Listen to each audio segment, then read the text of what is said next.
Madame, mademoiselle, monsieur, bienvenue à Metro News. Voici les principaux titres qui seront développés aujourd'hui. Le président de la République, Jovenel Moïse, doit participer à la 38e réunion ordinaire de la conférence des chefs d'État et de gouvernement de la CARICOM. Celle-ci se tiendra à la Grenade du 4 au 6 juillet prochain. Le chef de l'État a laissé le pays ce mardi. Le président de l'Association nationale des distributeurs de produits pétroliers ANADIP dément les rumeurs laissant croire qu'il va y avoir une pénurie de carburant sur le marché local.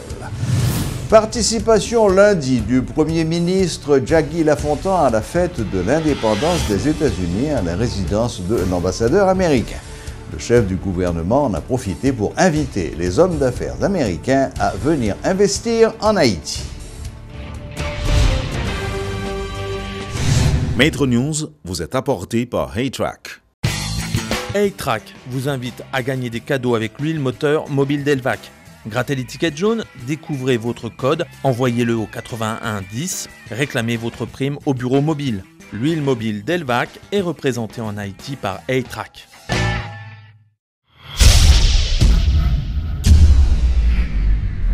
Le président de la République, Jovenel Moïse, a laissé le pays ce mardi 4 juillet pour se rendre à la Grenade où il doit participer à la 38e réunion ordinaire de la conférence des chefs d'État et de gouvernement de la CARICOM qui se tiendra du 4 au 6 juillet prochain. Selon les informations disponibles sur la page Facebook de la présidence, cette rencontre sera l'occasion pour la délégation haïtienne de partager sa vision de développement avec les partenaires de la région, puisque Haïti siège depuis le 1er juillet 2017 au bureau de la conférence des chefs d'État et de gouvernement, bureau qui se compose de Guyana, de la Grenade et d'Haïti. Rappelons qu'Haïti assurera la présidence tournante de la CARICOM à partir du 1er janvier 2018 pour une durée de 6 mois. Le président de la République sera de retour au pays le mercredi 5 juillet. Le Premier ministre Jaggi Lafontan assistait lundi aux célébrations de la fête de l'indépendance des États-Unis à la résidence de l'ambassadeur à Bourdon. Dans son discours de circonstance, le chef du gouvernement a donné l'assurance aux autorités américaines que son équipe allait continuer d'œuvrer pour améliorer le climat des affaires et rompre la spirale de la violence en Haïti. Le Premier ministre a également lancé une invitation aux hommes d'affaires américains à venir s'implanter en Haïti.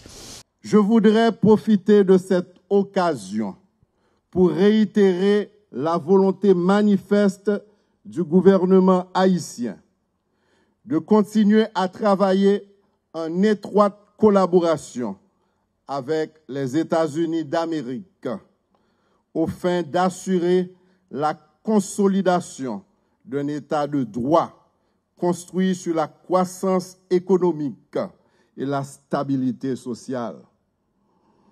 Je réitère le ferme engagement du gouvernement à susciter des actions concrètes visant à améliorer les conditions d'existence de la population. À cet effet, la construction d'un État de droit, le renforcement des infrastructures, la relance de la production nationale, la création de richesses et d'emplois dans une perspective de développement durable constituent, entre autres, les axes prioritaires d'intervention de l'administration Moïse Lafontan pour les années à venir. Le gouvernement s'applique à cet effet à créer un climat de confiance, un environnement stable et adopter des mesures visant à protéger les investissements directs étrangers par le renforcement des capacités des fonctionnaires de l'administration publique et la solution aux problèmes fonciers. De même, il continuera d'œuvrer sans relâche pour renforcer les déterminants économiques, politiques et sécuritaire. L'objectif ultime est de changer de paradigme en transformant une fois pour toutes Haïti, en la faisant passer d'un pays destinataire de l'assistance humanitaire internationale à celui de récepteur d'investissements directs étrangers. J'invite donc les investisseurs américains à effectuer des visites de prospection en Haïti et à choisir notre pays pour implanter leur entreprise. Le chargé d'affaires américain Brian Shuken a pour sa part assuré que les États-Unis continueraient de soutenir la police nationale malgré le départ de la MINUSTAH. Il a rappelé le travail déjà réalisé avec les entreprises haïtiennes pour attirer des investissements américains et confirmer qu'il allait se poursuivre en bonne intelligence avec les autorités du pays. Les statistiques disponibles font état d'une hausse des transferts de fonds de la diaspora en 2016. La hausse est le résultat des envois de fonds des migrants haïtiens au Chili. Selon les informations publiées par la Banque centrale chilienne, Haïti arrive à la 5e place dans le classement des transferts en provenance de ce pays. Au cours des 5 dernières années, plusieurs milliers de jeunes Haïtiens ont migré en Amérique du Sud et notamment au Chili et au Brésil. La diaspora haïtienne au Chili a transféré pour l'année 2016 36 millions de dollars. Une performance extraordinaire pour nos compatriotes qui dépasse d'autres pays hispanophones tels la République dominicaine et l'Équateur. En 2016, Haïti est le 3e pays de la Caraïbe à avoir reçu le plus de transferts de la diaspora, 2,2 milliards de dollars américains. Aux 2 premières places de ce classement, on trouve la Jamaïque et la République dominicaine. Il n'y aura pas de pénurie de carburant sur le marché haïtien, c'est ce qu'a assuré le président de l'Association nationale des distributeurs de produits pétroliers, ANATIP. David Turnier, qui fait état des craintes ces derniers jours concernant l'approvisionnement du pays en carburant diesel, affirme que 2 navires sont actuellement dans les eaux de Port-au-Prince et s'apprêtent à livrer leur cargaison. Il faut rappeler que des rumeurs persistantes avaient fait état d'une éventuelle rareté de l'essence suite à un retard enregistré dans la livraison des produits pétroliers. 2 scénarios sont possibles dans le cadre du remplacement du sénateur Guy Philippe, condamné aux États-Unis. La réflexion a été produite par l'ancien élu de la Grand'Anse, Andris Richer. Selon lui, soit le candidat parvenu en 3e position aux dernières élections pour le poste de sénateur de la Grand'Anse devient le 2e sénateur élu de ce département, soit le poste de Guy Philippe sera comblé au terme de prochaines élections pour renouveler le tiers du Sénat prévu en fin d'année. Généralement, il y a 2 scénarios.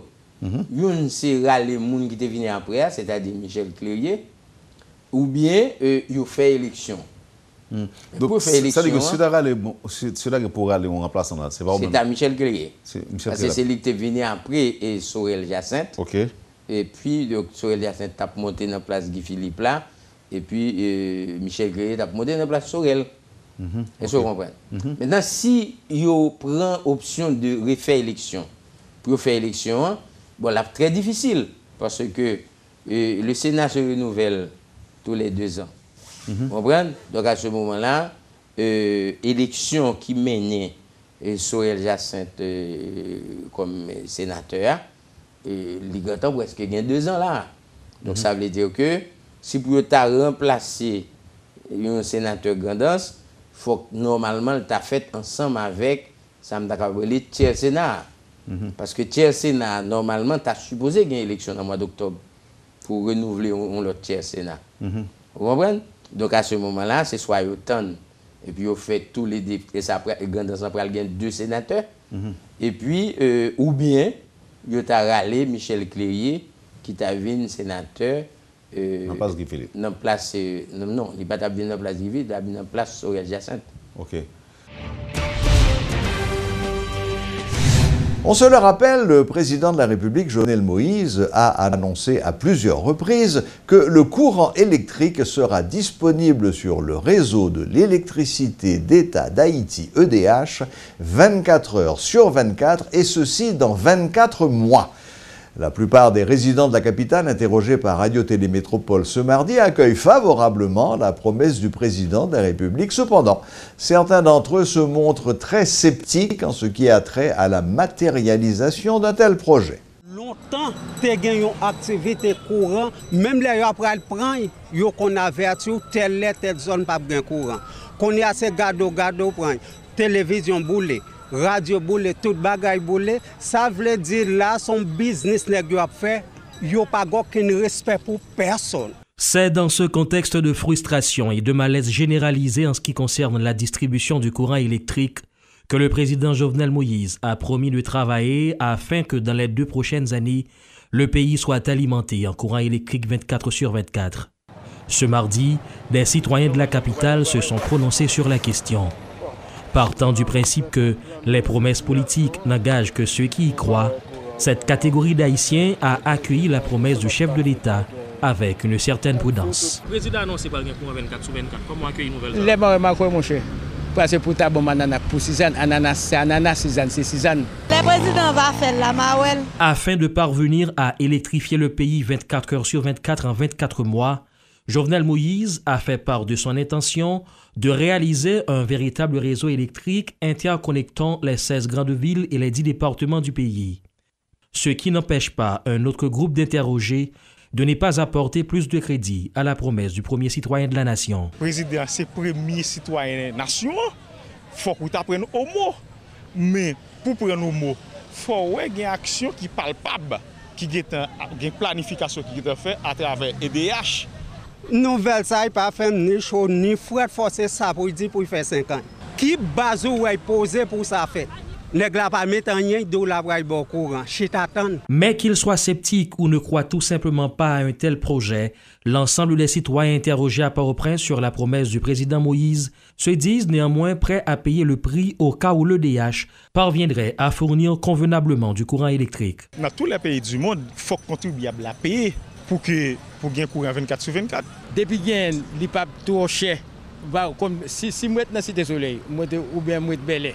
Je ne sais pas si je mobile qui est extraordinaire pour ne pas payer. Depuis, il y a bon courant. Je suppose parce que le courant va faire cadeau, c'est vendre des zones courant. Depuis la Floride où il avait fait cette promesse devant la diaspora haïtienne le 18 juin passé, avant de la réitérer le 1er juillet lors du lancement de la caravane dans le Grand Sud, Jovenel Moïse n'a cessé de rappeler que les besoins d'énergie en Haïti sont de plus de 1000 MW, alors que la capacité installée et la puissance délivrée ne dépassent pas 280. Et pour tenir sa promesse d'électrifier le pays 24 heures sur 24 en 24 mois, il a évoqué la possibilité d'une concession commerciale dans le cadre d'un partenariat public-privé pour la construction d'un réseau national et de nouvelles capacités de production. Mais sans toutefois préciser les coûts, ni sur quel partenaire éventuel cette promesse repose. L'Association des agents de sécurité professionnelle, ASSP, continue de réclamer 1000 gourdes comme salaire minimum. En conférence de presse ce mardi, les agents de l'ASSP ont exprimé leur mécontentement et accusé le ministre des Affaires sociales, Roosevelt Bellevue, de ne pas être un homme de parole.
La 3e édition de la foire à la boisson s'est tenue sur la place Boyer durant le week-end écoulé. Plus d'une quinzaine d'exposants avaient fait le déplacement lors de cet événement visant à mettre en valeur les producteurs de boissons locaux.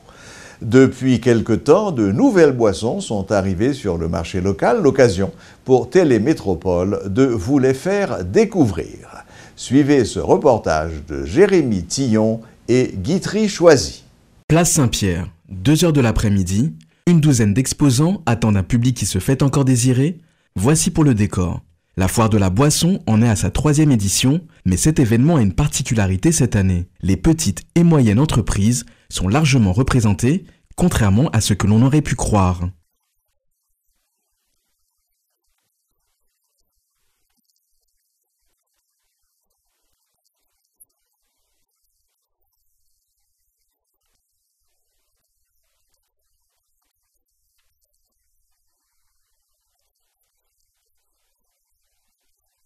Yo-Yo, un jus fabriqué et distribué en Haïti.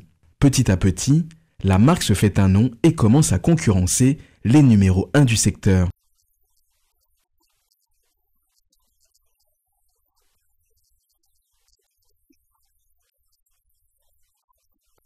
Lait à gogo est un produit connu de tous les Haïtiens. Cette entreprise a réussi à contribuer à la projection d'une image positive de la production agricole locale.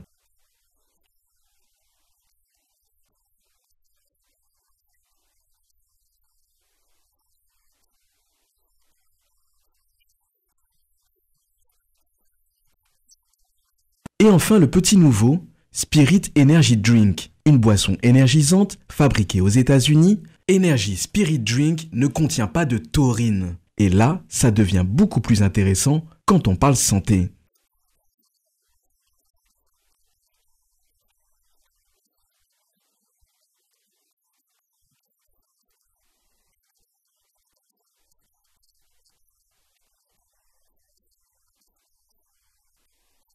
Sans oublier bien entendu les crémasses, rhum et autres spiritueux de notre terroir. Cette 3e édition a mis en lumière de petits producteurs et exploitants amoureux de leurs produits et de leur pays. Malgré une foule timide, cette initiative est à saluer en espérant que le public soit beaucoup plus nombreux l'année prochaine. Voilà, la boucle est bouclée. Merci de votre fidélité et à la prochaine, même heure, même chaîne.